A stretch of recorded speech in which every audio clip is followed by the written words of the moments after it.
Hello, my name is Manuel Suarez Sanchez, and I will be giving a presentation on the review about Ebola virus and the repercussions that it have on human populations and human health.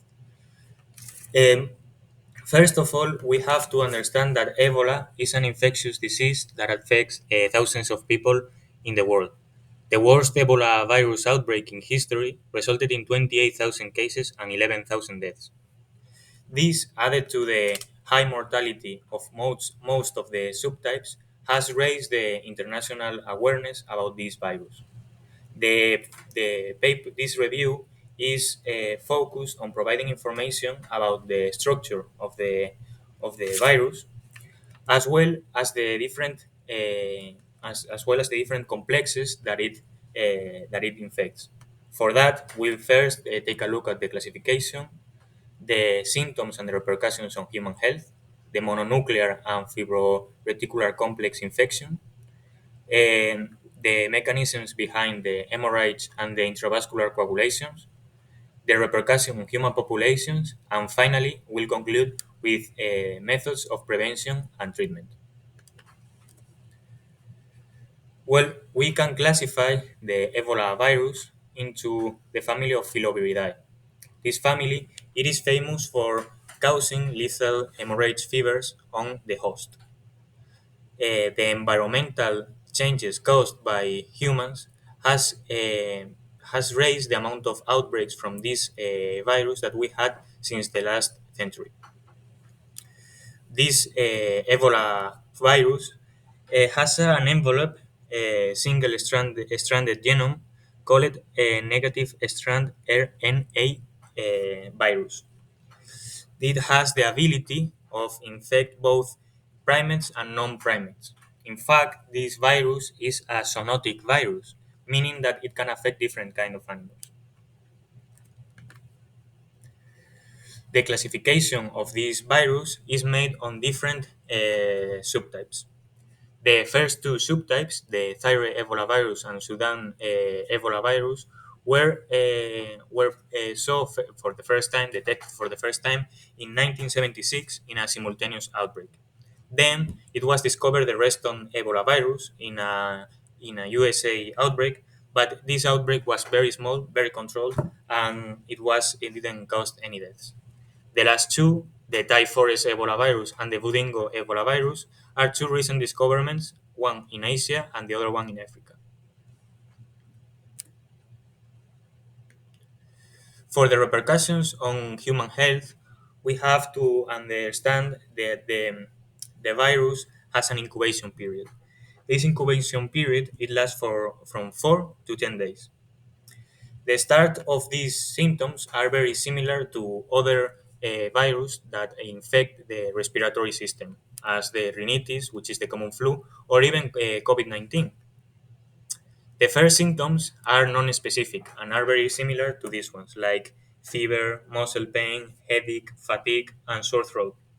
However, as we get more specific on the symptoms, we start to get vomiting, muscle pain, diarrhea, internal and external bleeding, and at the end, we will end with a multifunctional failure that will lead to the death of the person.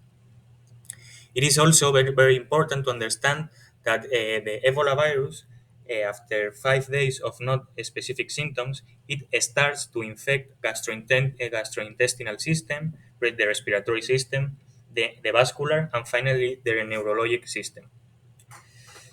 It is very important the depression that this virus caused on the human system, infecting the nuclear phagocyte system and the fibroblastic reticular system. First of all, we will take a look on the infection of this mononuclear phagocyte system. The mononuclear phagocyte system is a system responsible for the phagocyte of the immune system. These phagocyte cells are found in the kidney, liver, and the lymph nodes, which are found in the axils. The image that we see is a lymph node, the image of a lymph node extracted from an axil. The infection of this mononuclear phagocyte system causes the decrease or the failure of the phagocytic capacity of the immune system. After this, we have to also understand the infection of the fibroblastic reticular complex.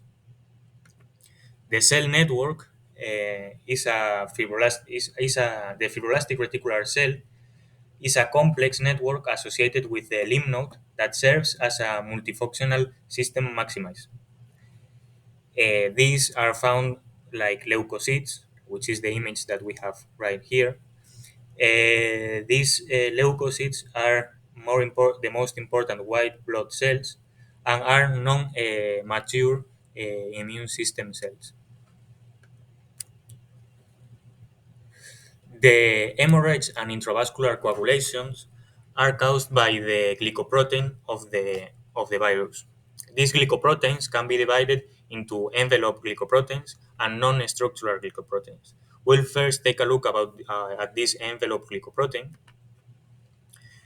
which has like the fusion is the responsible for the fusion to the receptor of the host cell. This in this image we can see at the in the surface of this envelope yellow glycoproteins, which are the ones responsible for this fusion. Well, the non-structural secretory glycoproteins are responsible for the viral shedding, which is the reproduction of this virus, the inhibition of inflammatory mechanisms, and it also serves as a decoy for the antibodies, as it is an immune evasion system. All of these non-secretory glycoproteins are secreted once the binding to the whole cell is done. Some of these proteins are vasoactive, which means that they can interfere with the endothelium permeability. In this image, we see an outer red layer that protects a blood vessel, and inside of this red layer, we can see an inside white layer, which is called the endothelium. The permeability of this endothelium, the increase in the permeability of this endothelium, is what produces the internal hemorrhages. We have to see what are the repercussions on human populations. After doing an analysis on different continents, we get to the conclusion that there is a clear persistent in the African continent. This is due to the difference in inequality, the difficulty of in accessing different parts of this continent, the pure health preparedness of a lot of the communities, and the repercussions of these outbreaks in Africa are thousands of deaths and a paralyzed economy. We have also to understand that the infection on these areas affect also us, because the more people that is infected, the more probabilities that we have to suffer another mutation of this subtype. And who knows what are the characteristics of a new subtype of this new mutation? It can be maybe more easily transmitted to colder parts of the world, or many like unpredictable consequences.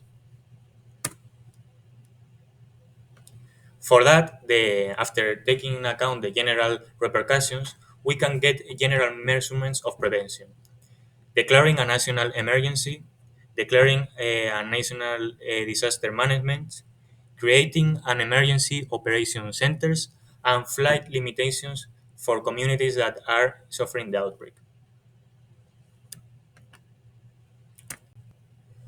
For the particular measurements that we can apply, the most advanced measurements are genetically engineered vaccines.